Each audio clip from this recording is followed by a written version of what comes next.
All right, everyone, we are live. Thank you all so much for joining us today.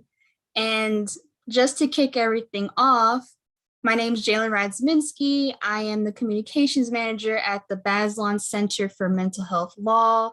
I'm super excited that we will be having all these amazing advocates in our community across the US join us today. Just to kind of set up the context, the Bazelon Center for Mental Health Law, we released a report in August called Replacing School Police with Services That Work, Better Ways to Improve School Safety and Reduce Discipline Disparities. So this is going to continue to build off of work that we have done in a previous program called Reimagining Equity, Opportunities and Inclusion in Schools, and off of a previous workshop we did with the NAACP's New York State Conference on Diversity, Equity, Inclusion, and Access in Schools. So today we're convened to have this conversation so that we can reimagine what school safety looks like and recenter what does it mean for safety when we center racial equity and disability justice. So with that, I would love for each of our guests to briefly introduce themselves. If you could share your name, pronoun, organization, and role, and we'll get deeper into all the amazing stuff you do in the questions. Britt, do you want to kick us off? Sure. Hi, everyone. Thanks so much for joining us today. My name is Britt Vandeman. I use the pronouns she and hers, and I am the David and Mickey Bazelon Fellow at the Bazelon Center for Mental Health Law. Yeah, hi. My name is Louis Bossing. Pronouns he, him, his. I'm a senior staff attorney at the Bazelon Center. I work with Jalen and Britt. I've been able to do education advocacy here at Bazelon for the last 14 years. And we're very, very happy to have our special guests with us today from all over the country. So thanks.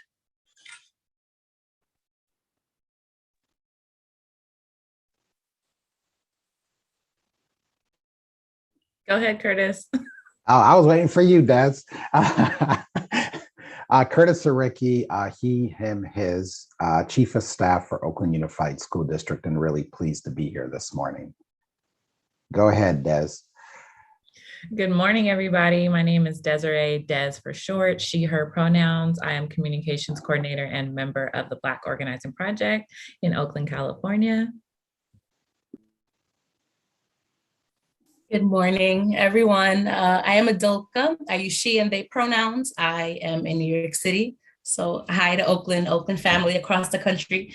I am the lead organizer with Youth Power Project at Make the Road, New York, as well as a part of the Urban Youth Collaborative here in New York City.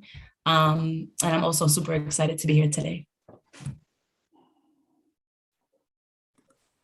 Thanks so much, everyone. So just to set up the context a little more, this is going to be a very informal conversation just with advocates across the state on what we've been doing and why we're passionate. So I just want to get right into the conversation. I'm so excited. So I'd love to just kick off the dialogue with, if you can each just share a little bit about your organizations and, what your organizations have been doing to replace police in schools and why you're passionate about this topic. So I'd love to hear maybe from Desiree, if you'd like to go first. I know you have a call to action week happening right now. Yeah, well, yeah, I can definitely start. I felt the energy coming my way. So I was like, let me get ready. But yeah, so Black Organizing Project, we started in 2009, and we really started as a community organization, really to revive the Black community in Oakland specifically, but also the Bay Area. But then in 2011, we actually started our BOSS campaign, which stands for Bettering Our School System. And that was actually in response to the killing of a young Black male named Raheem Brown by Oakland School Police Department. And so, once that happened, that was kind of like the catalyst for this campaign. And we hit the streets and began like vigorously organizing and talking to the community really, because organizing is really just listening and talking and relationship building. And so out of that, the community was overwhelmingly wanting to create some kind of systemic change and not just have like, justice for and then a name. And so it had to become kind of a larger thing. And so we really let the most impacted community, that's Black, parents, students, families. We definitely are multi-generational as well. So we let the youth lead us. We organize side by side with all generations. And again, it was like, they overwhelmingly wanted to have a campaign that would completely transform school culture. And I know you started us off by talking about like reimagining school culture, reimagining safety. And that was, back in 2011, we had that abolitionist kind of lens. And that was before, I don't even think we said abolition or talked about abolition, but that's what it was. And so that kind of led us to all the work that I know we'll get into later, but that was kind of really the launching pad for us to really try to dive into real transformation of culture and climate in our schools and our communities.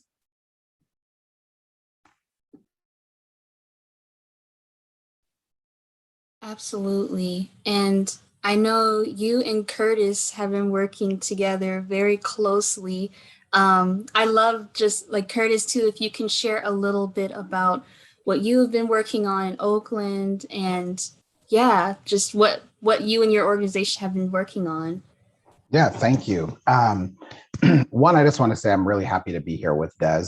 I think, we as an institution and just individuals in our institution, I feel like we've learned so much. And, we've said from, I don't know, it was 2010 that Oakland Unified School District adopted the Community Schools Thriving Student Strategic Plan, which really was the first district in the country that said we're going to be a district-wide full-service community school district, centering equity, and eliminating disparities and preparing every kid for college, career, community success, and not just like in words.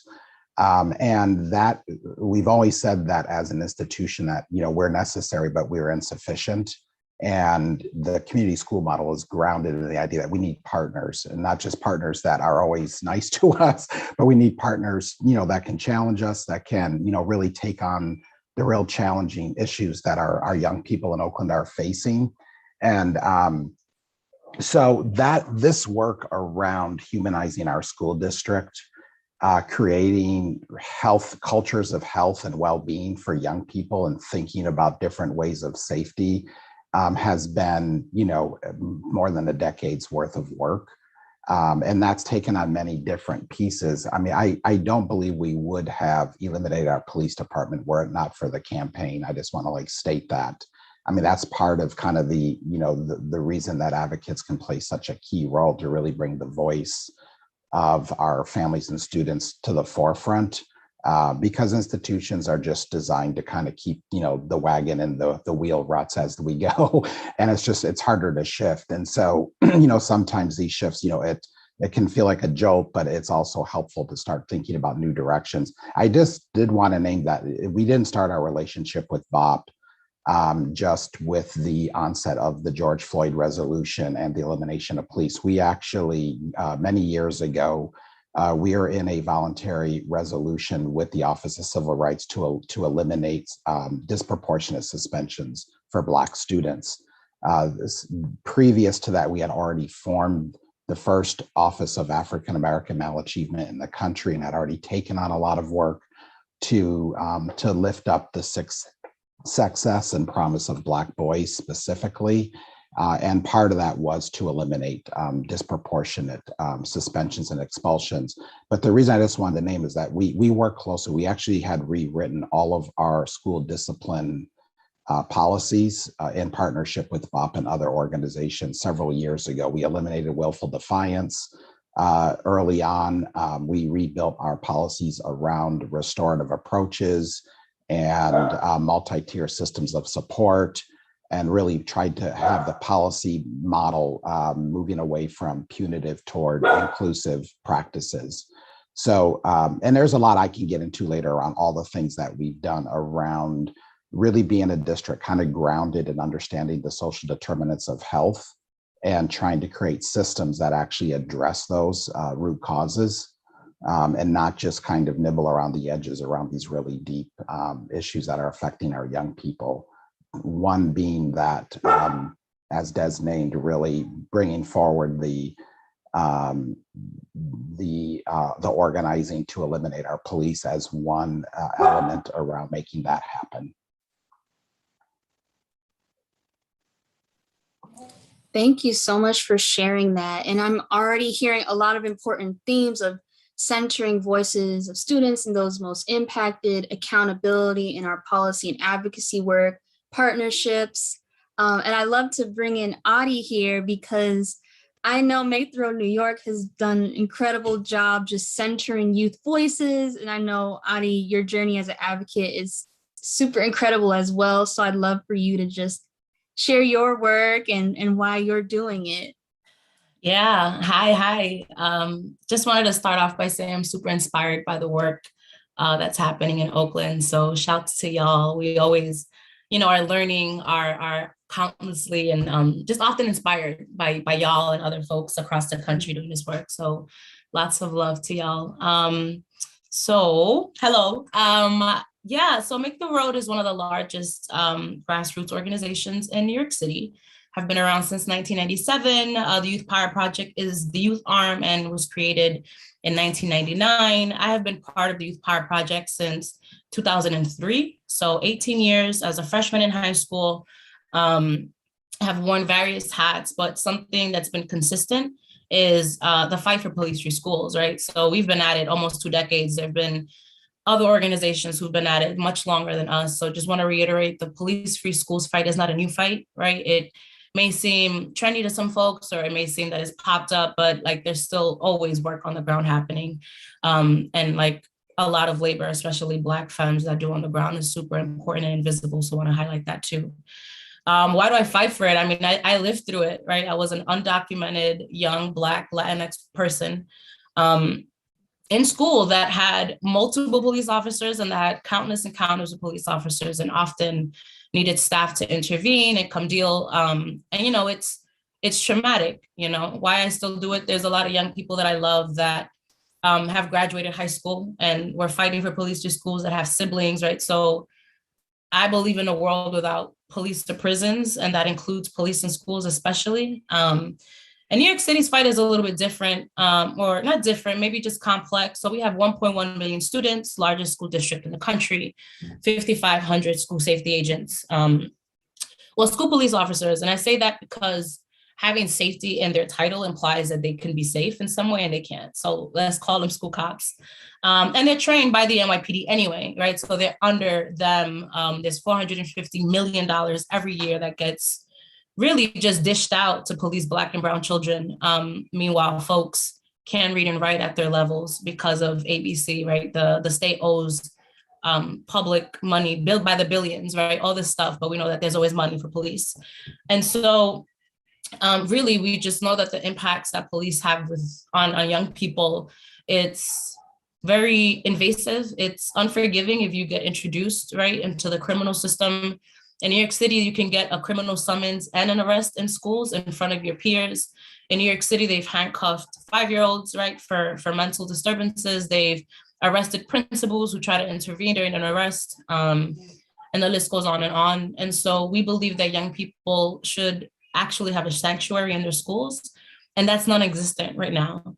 And so young people have always been at the forefront saying, hey, this is actually what we want and what we need. And so we want to remove the police entirely from schools, right? This is the 6th largest police force in the country by population in our schools. And so we want them out and we want that money reinvested back into restorative justice practices, right? Things that we know work.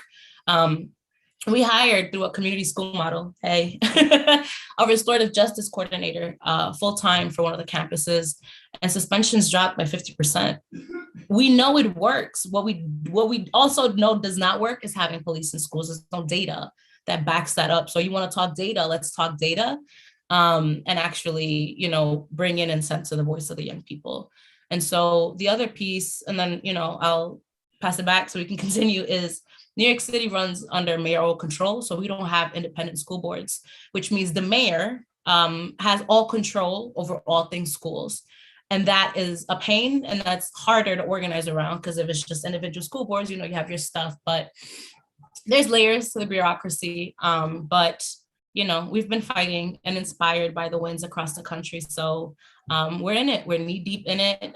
There's a lot of, well, yeah, I'll get into like the obstacles and all that stuff when we get there. But yeah, super excited to be in space with folks.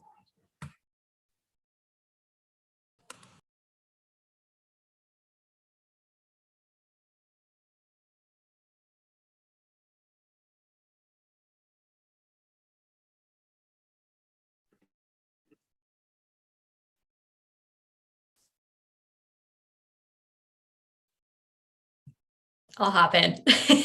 I think this would be a really great opportunity to discuss the origins of this report for the Bazelon Center and why we are so invested in alternatives to policing in schools, specifically for students of color and students with disabilities. I have been at Bazelon for just over a year. So Louis, I would love to hand it to you to talk more about the origins of this work and Bazelon's focus on alternatives to policing in general. And then I'm happy to share some more of the specifics of the report, if that works. Yeah, hi, thanks, Britt. And I actually have more questions for our guests, but I'll say a little bit about where Bazelon comes from and where we're trying to be of service to this cause. I've been at Bazelon for 14 years, and in that time, we've done a lot of work around alternatives to all the things we're talking about, alternatives to policing, alternatives to the overuse and inappropriate use of suspensions, and other ways of pushing children out of the classroom. You know,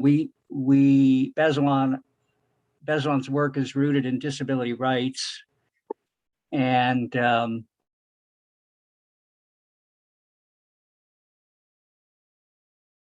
try to affect change, either through the federal and state special education law, or the Americans with Disabilities Act, and through those laws, we have tried to work with school districts as much as possible, but also litigate with them if necessary to see if they can consider alternatives to discipline, alternatives to law enforcement referrals, alternatives to other things like the use of restraint and seclusion, all of which the data indicates affect Black and Brown students with disabilities more than just about any other group. And I think it's something that we've really tried to, as Bazelon is on its journey to lift up equity, we've tried to ensure that we are working in communities where Black and Brown children with disabilities will benefit from the work that we do. We try to ensure we're working with those communities to learn what folks in the community think the remedy should be for the kinds of problems we see.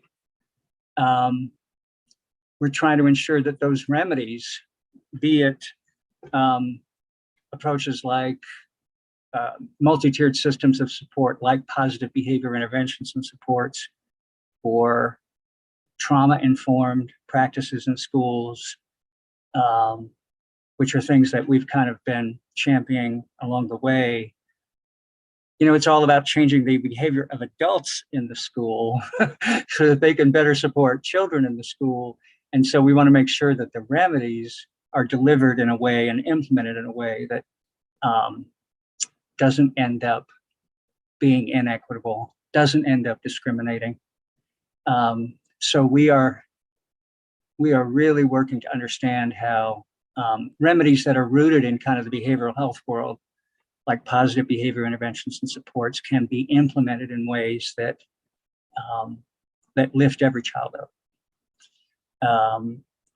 We've engaged in a lot of work in litigation and at the federal policy level, but we were very happy to be able to lend our voice to the anti-policing movement in schools through this report that we issued this year, but it was in the works for a while. So maybe, Britt, I could send it back to you to talk a little bit about what's in the report.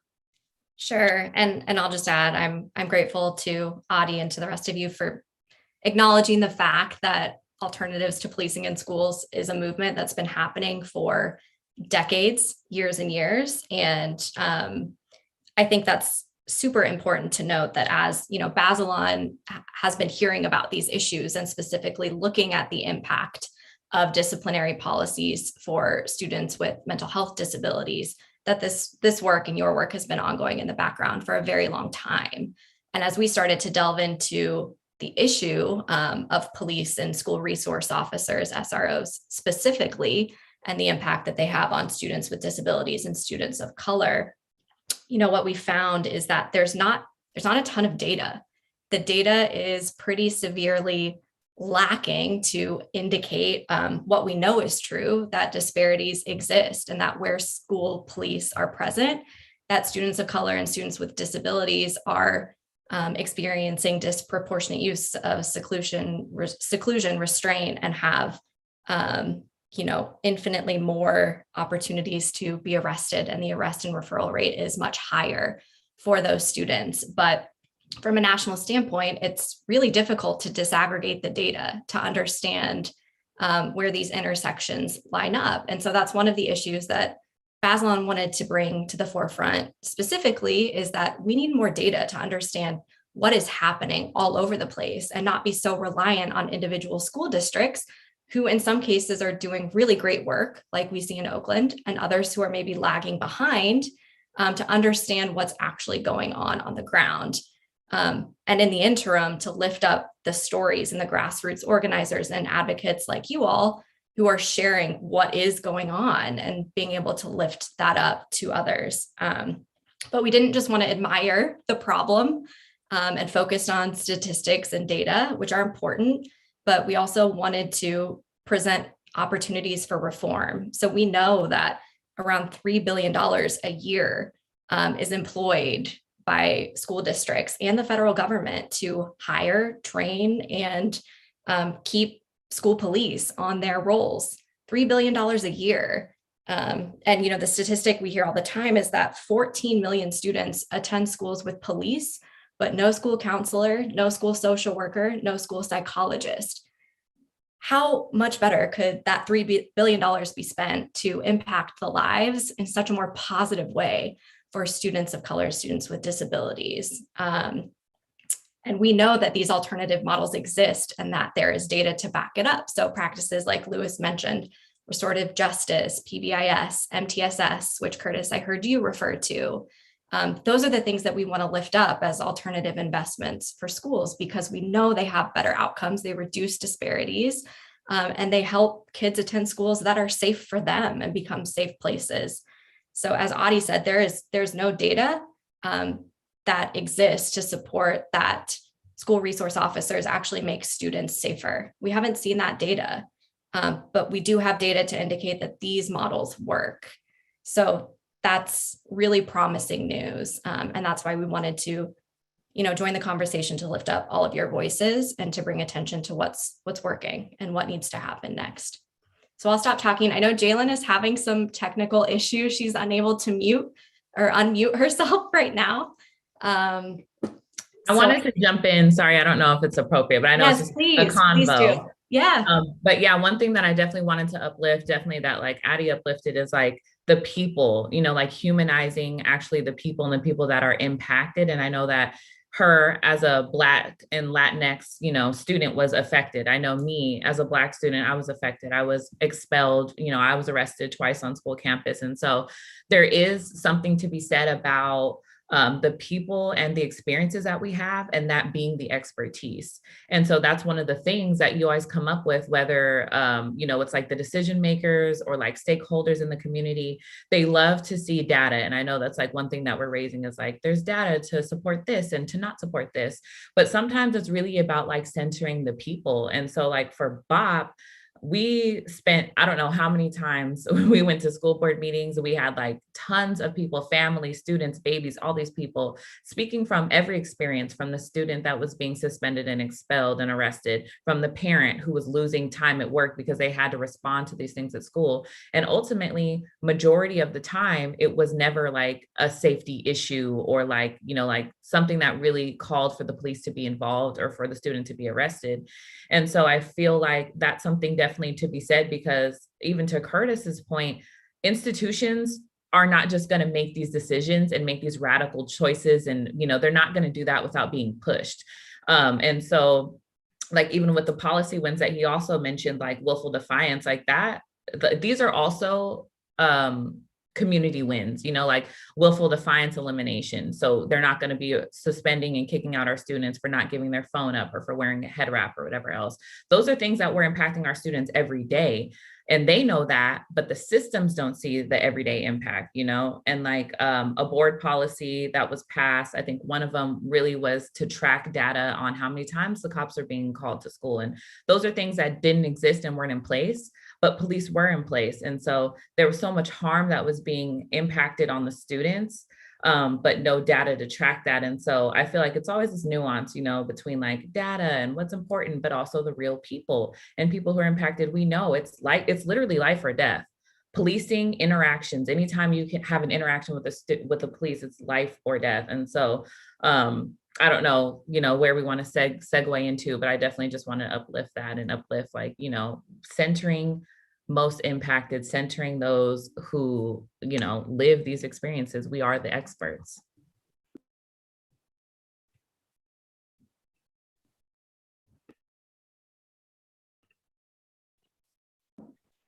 It's so I am only just kind of filling in for Jalen here, but I just wanted to note that what you just said, Des, it's so familiar for me from the behavioral health world, where we know that the behavioral health interventions that are most likely to be successful are ones where, especially for children, where the children and family are at the center of the process.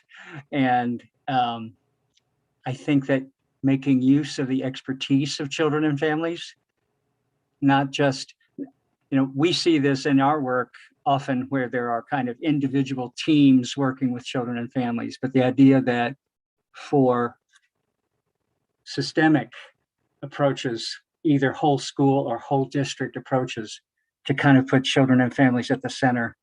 I wonder if you, Des or Addie, if like, how do you think that has happened most successfully in the work that you do? What have you, is it something you've insisted upon? Is it something that you've had to do some somersaults in order to get folks to do that? Just to clarify, Yeah. when Oh, you go ahead. sorry, Des. No, when you say do that, you mean like centering the voices and the Yes. needs of the Yes. directly impacted? Yes. Des, you want to go and then I can go after, because I feel like you had a thought. No, yeah. So, I mean, for me, it's how I was taught to organize, you know, centering the needs and the voices of directly impacted peoples. And myself, when I was a young person, being that also, no one but it's exactly what Desiree was saying. No one but the people who are impacted will know those solutions. Like, no one knows it better than them. And so young people are often looked down upon and often looked as they cannot think for themselves, or, oh my God, you're articulate because you know how to talk in full sentences. It is such a disservice to young people when they think, for instance, restorative justice can't be started in elementary school. It absolutely can. The same way they can start policing and start giving standardized testing and building prison beds, depending on that, in third grade, is the same way they could do RJ practices, right, in elementary school. And so a lot of it is uplifting and making sure, you know, the call to action in New York is often like, to elected officials, believe young people, because no one is ever putting them at the forefront or at the center. Everyone's like, we're here to listen, but you're not listening because they have told you 3 times what they want, you know, and what they need. And so absolutely, it's consistently doing that and in that practice. And in all spaces, right? Making sure that in any space, having members present, and if members can't be present, saying, I need to go back to the members to make a decision. Organizers are accountable to their people, and their people are their base. And my base are the badass, sorry, I don't know if I can curse, badass young people of New York City, who deserve so much better than what they've been given, in a school system. Yeah, I'd say 1,000% what Addie said, especially about like community-based orgs being accountable to your people. You're accountable to those faces. Those faces, they're, like they're you are also part of that community. And so it's not as easy to make a decision and then rescind on that, or, like revert back as systems, always try to do. And so it definitely was a fight, especially like for our school board, those are the decision makers. And so it was trying to humanize the issue to them. And so sometimes that was the school board meetings, and we're there, and sometimes we're fired up, we're crying, we're laughing, we're all of this. Sometimes that didn't work. And then sometimes it was like, well, they wanted to hear from the teachers or, other people. And so it was like organizing the teachers and the teachers union. And that was also kind of a sticky bit too, because the teachers were a big population of the people that were calling the police for service. So it was like, having hard conversations, not just with the board, but also with people like the teachers, organizing the teachers union. We have a strong relationship with them now. And that was also a win too. It was like, okay, we can transform and shift the narrative within you guys. So now you're here supporting us and supporting not having police in schools. And if you're the people who are closest to the students and you're with not having police in schools, that's huge, And so it's some of those things. And also like humanizing their experiences. Everybody knows, especially in cities like Oakland and then New York, like our schools are so divested from, and our teachers need so much support. And so it's not always just like a malice point, like we just want to call the police on your students. Of course not. They need support in areas. And sometimes the only thing that's funded and that's like, depicted as support is police, unfortunately. And so it was really like shifting that narrative and asking them like, do you feel supported? Like, do the police provide what you think you need? Asking everybody on school sites. And if it's overwhelmingly no, why are we funding them? In addition to the harm that they create, in addition to, the casualties and all the stuff and the whole entire culture of policing. And so, yeah. I think something you said that made me think about, shout out to y'all, because we don't have that same relationship with our unions, and the unions here are powerful. So it's a powerful blockade, but we just find a whole other webinar on that. I think it's a lot about the culture shift, right? Teachers, because they're exhausted, because they're overcrowded classrooms, they don't have the help, right? They rely on this tool in a toolbox. I'm gonna call security to remove this one student because this one student shouldn't disrupt everyone. Whereas this one student is really just a reflection of a lot of what's happening in the schools and in the classes. And so one of the big narratives is like, you're taking this away from teachers, this tool. And the rebuttal is always, well, that's not a good tool. That's not working, right? Let's look for other tools. Let's maybe, get you smaller classroom, whatever, get whatever you need to do this. And I think that's so big in terms of the culture shift that needs to happen in schools, regardless. Because, people are afraid of the unknown. People are afraid because we're trained since young that police are here to help us. It is okay to be afraid of the unknown, but that is a perfect moment to really build with community, right? Alternatives to policing and safety alternatives, we have to come up with them, but we have to be able to come up with them. And if we're putting out fires all the time because the police are killing young people in their bathrooms, we don't have the chance to actually create these systems, right? So organizing is also multitasking, doing a lot of things at the same time.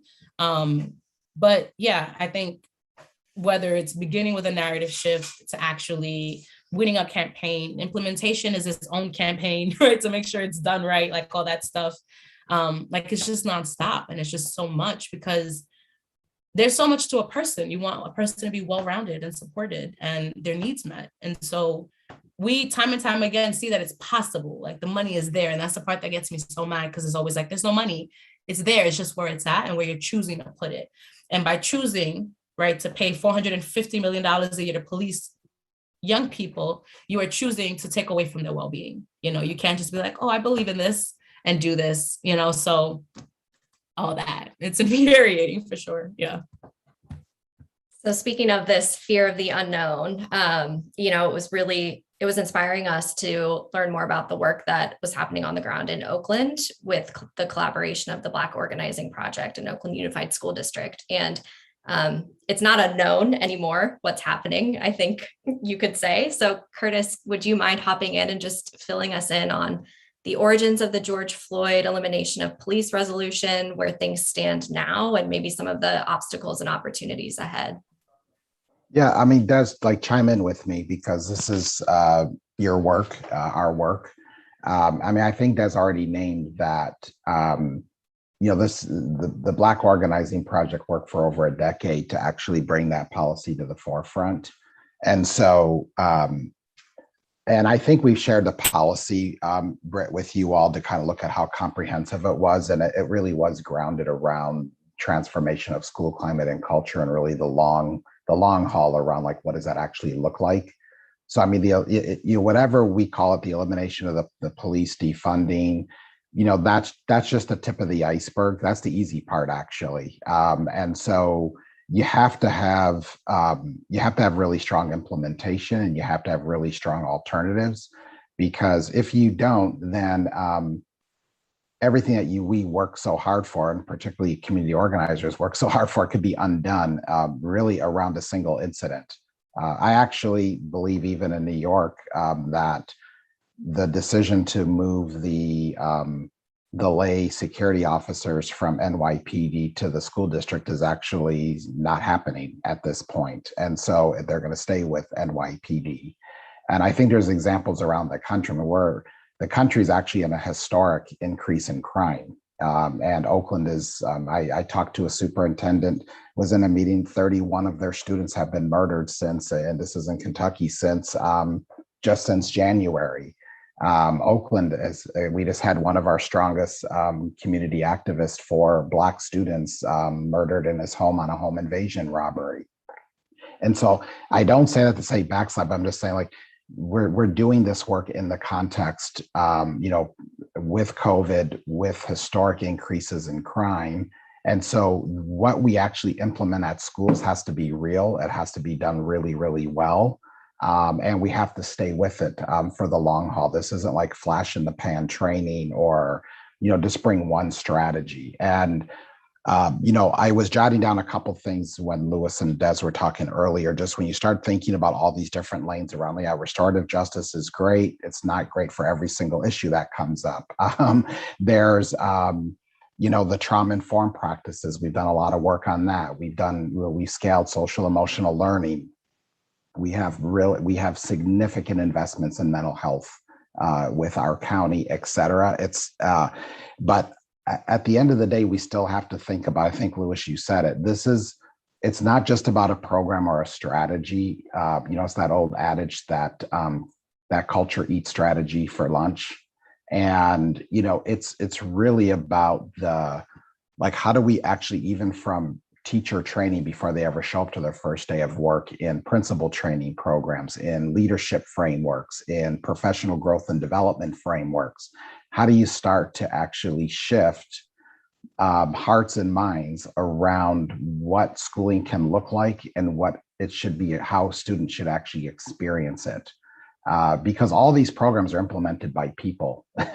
And so, if you don't value student voice, if you don't value partnership and co-design with parents, if you are not really tackling your own racism, your own journey, your own narrative, your own implicit bias, et cetera, then the program will only be as good as the folks that are implementing it. And so, at least for me in the district, it's really thinking about what are all of the layers that need to be addressed if you're going to implement MTSS or PBIS or trauma-informed. I mean, they all can help. And at some point you just have to get what's I don't really care what you think or believe. I care about what you do. And you want behavior and actions to lead, and hopefully the heart and mind will follow.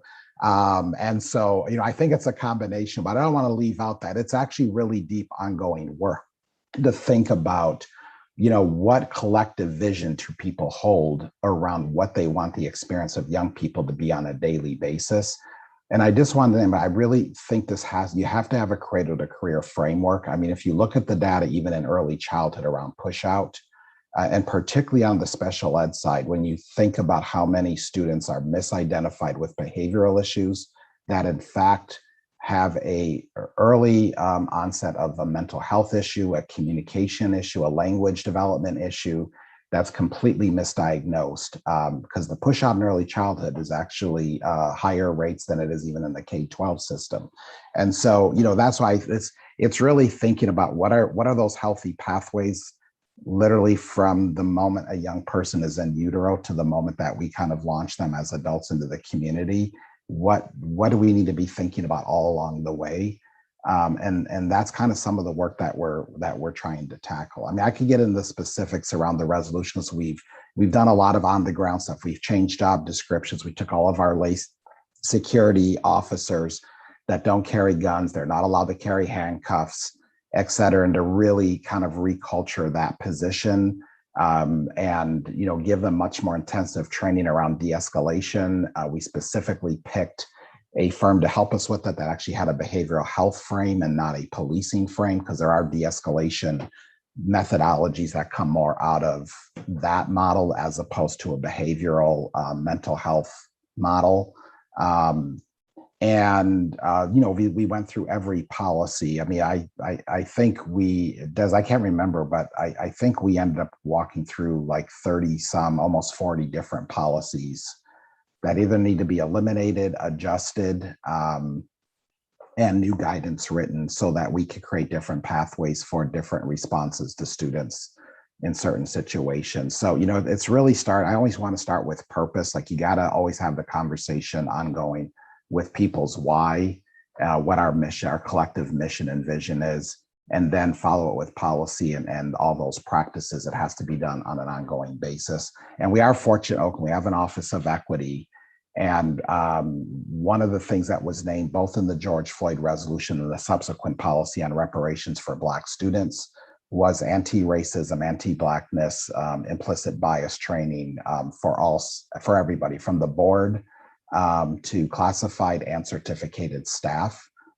That work actually started a couple of years ago, but it's intensifying at this point.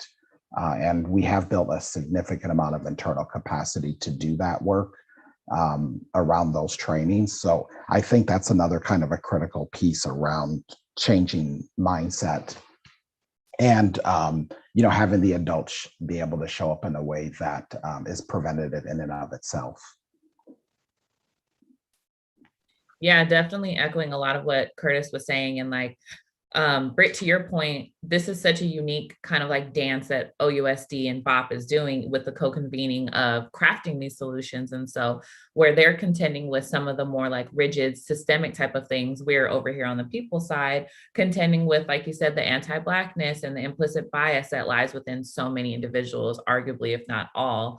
And so, of course, not everybody believes in the vision for police-free schools that is already working and a part of staff of the district and stuff. So having those conversations, and one of the biggest overwhelming obstacles, which we're still dealing with, is the narrative about the good cop, bad cop, or personalizing the thing. Like, my grandfather was the first Black police officer, yada, yada. And it's like that, it's not about personal people. You can't personalize something that is a systemic, huge monster of, an institution like policing that stemmed from slave patrol. Like, we have to talk about the history of things. We have to talk about the underlying anti-Blackness and racism that lies within these systems, because that will always remind us that reform is never going to be enough, that just defunding is not going to be enough. Abolition is going to be the key. And that's what BOP always stands by. And so that's always another obstacle, is people get comfortable in reforms and, well, let's just, we'll just defund them, or we'll just cut police by this, or we'll just do this. And also, like what Curtis was saying, is implementation, once you actually achieve the abolition, is like such a huge thing. And we knew going in, it's like, we're thinking this is going to be a 2 to 3 year process, even to be able to be like, okay, we think everything's in place, we think everything is going to work, knowing that the second that something goes wrong, it's going to be pitted on us. And we're going to be the ones that are probably going to take the fall for that, because we're the ones that push for that. And so it's really like a fine line trying to communicate with everybody on school sites, Like Curtis also said, we have a police free guidance that we crafted to, kind of really break down like, okay, instead of calling the police, you guys call this, for mental health, call this number. For child protective services, call this number. And so that's a big thing too. But again, it's the people. So it's there and it might be like laminated on their wall or maybe even not, but are they going to actually use it? Is it going to be implemented? And how do we make sure that happens? At the same time, again, like Curtis said, with all these other contexts and things happening like crime and stuff like that. And so, of course, as community organizers, we're always going to be going through these waves of like crime spikes and this happens. And so we need police. But at the same time, we can't let fear of what might happen distract us from what is happening. And what is happening is police are killing children. Long Beach SRO or SSO killed Mona Rodriguez, and she's no longer here on school site. That's a fact that actually happened. It's not a fear of what's going to happen. They actually killed Raheem Brown. It actually happened. And those are police officers that we are putting on school sites. And so sometimes, we get taken away with like the big vision of like, let's do this and we'll create this program and we'll shift school culture. And we can't let it get too big that we don't remember that these things are happening to real individuals. And so that's been like such a hard thing. Again, is like, I think even in like most recent time right now, there's a police mentorship program that was ended in OUSD. And that's been a big thing because it's being personalized as if it's an attack on the people who have good intention for what they want to do in the community. But it's not about you. It's about the overarching system of policing. And if we stand by abolition of police, those mentorships or programs or whatever they're claimed as are included, unfortunately. But there's a plethora of community-based organizations that are doing the same work that just don't have the funding or don't have the contracts or don't have the space to be inserted into school sites like police always has been. So I think that's a big thing too. And I know, Addie, I'm sure you have amazing things to talk about. So we're taking a lot of time. All good. No, this is really good. I may have to go off camera because my internet's a little spotty and I don't want to miss out, but I'm here. A few things. I know we're running low on time, but I feel like restorative justice, whether for me an experience, whether it's people talk about restorative justice a lot without knowing what restorative justice actually is. People come and say, hey, restorative justice means I get away with things and I just got to talk about stuff. And no, restorative justice, one, people need to buy into that process. Restorative justice, if it's one-sided, is not working. It's not doing it.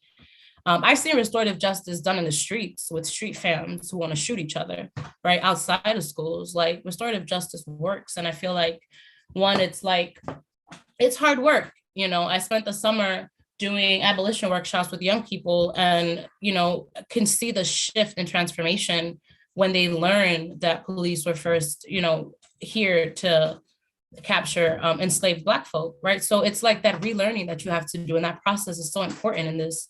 Because it all just will connect and will all come together in this domino effect of like, whoa, like police still have profit of other folks in mind over the people and all these other kind of things.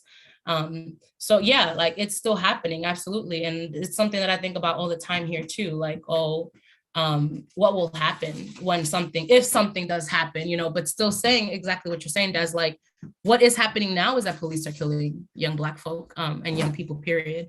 And so we have to definitely do it in the now for sure.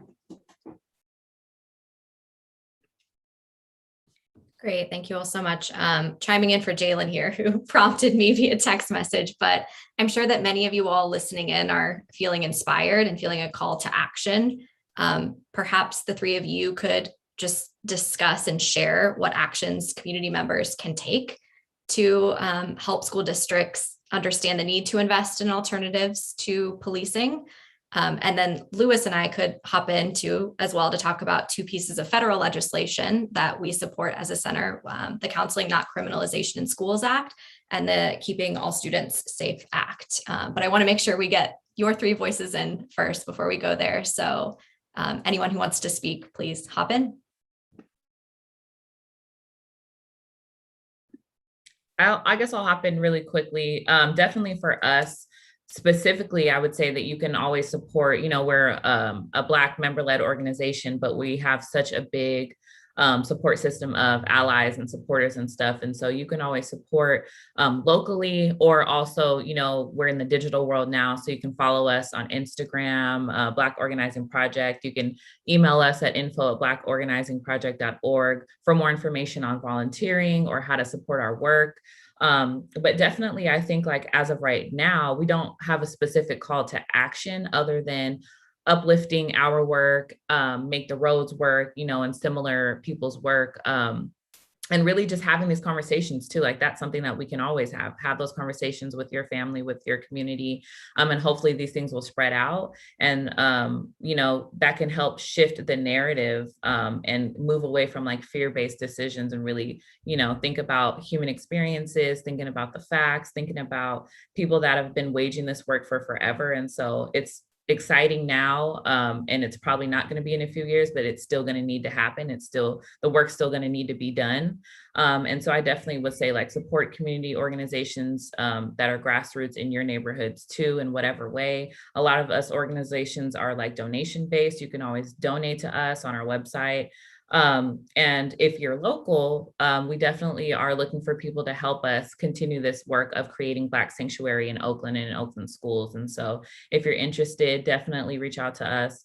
And then hopefully, if we do have another call to action, you guys have another great conversation we can join. We can tell you about that then. But otherwise, yeah. Yeah, definitely echoing every single thing you said. From, this work is long work, and we need the funding to make it possible. People still got to live, so definitely that. And just engage in hard conversations, have the hard conversations, and practice, right? Like I practice restorative justice in my personal life. Like I want to practice that, practice what you preach. And really importantly, believe young people. If there are young people in your life, like the more folks who support young people in this fight, like the more profound I can say it is. So yeah, and continue having events like this. I think it's super important to share with folks too.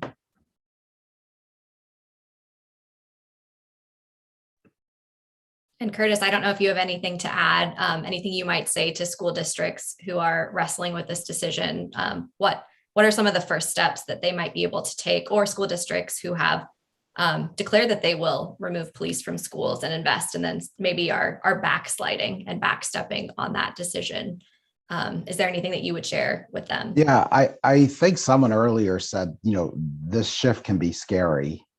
And so, I think, even places like, Bazelon, I think, having the data, knowing that there are actually alternatives that can work. I think it's just kind of a multi-prong. It's having the advocates, having the Bobs come and sharing lived experience. It's also more than that, right? To actually move the whole system. And so, I think it's really going out and doing your homework and finding out what else is out there. And also you do kind of have to take the plunge, but you have to, we had a very intensive process. We were meeting, we had multiple work groups. We were meeting, I don't know, I think sometimes, Des, you and I were probably in 3-4 meetings a week for consecutive weeks to actually do this work. So it's actually really hard work, and you have to really get into the weeds. It's easy in all these things. We kind of get like our big slogans around this work, but the specificity of how you actually operationalize this is absolutely critical if you're going to get the confidence of your buildings, principals and teachers and staff. You have to have the details laid out. They want to know exactly what I do, when and how. And it's our responsibility to make sure that, they have the scaffolding and the alternative tools and the support and the investment in what they're trying to do every day for young people to actually make it happen. So, there are many wonderful things that actually are really effective. They're not going to like work in one day. You have to invest in them for 3, 4, 5, 7, 10 years, which I think is the other thing that, many school districts, Oakland's notorious for this. We have shifted different pieces, and don't always give things long enough to really marinate and actually come out with the best flavor. And so this ability to the stick to itness of around some of these pieces, and as too often, like around PBIS, I've seen this particularly where people say it doesn't work, but, they never really implemented with fidelity to begin with. And so, I think the whole thing around like the veracity and the fidelity by which folks actually implement, whether it's RJ, PBIS, trauma informed, you have to do it well. You have to do it the right way. You have to do it over the long haul to actually affect change. And so that takes some fortitude and leadership, some focus with partners, but also internally to do.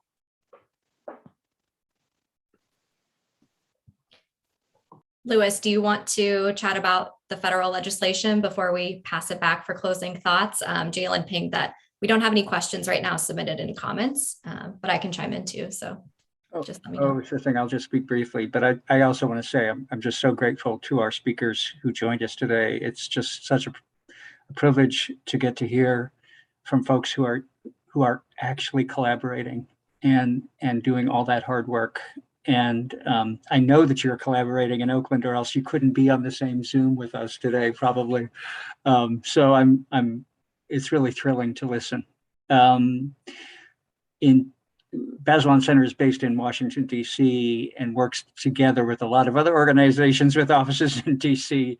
to try to effectuate federal policy, including legislation that assists in the grand project of making for more equitable education for all students.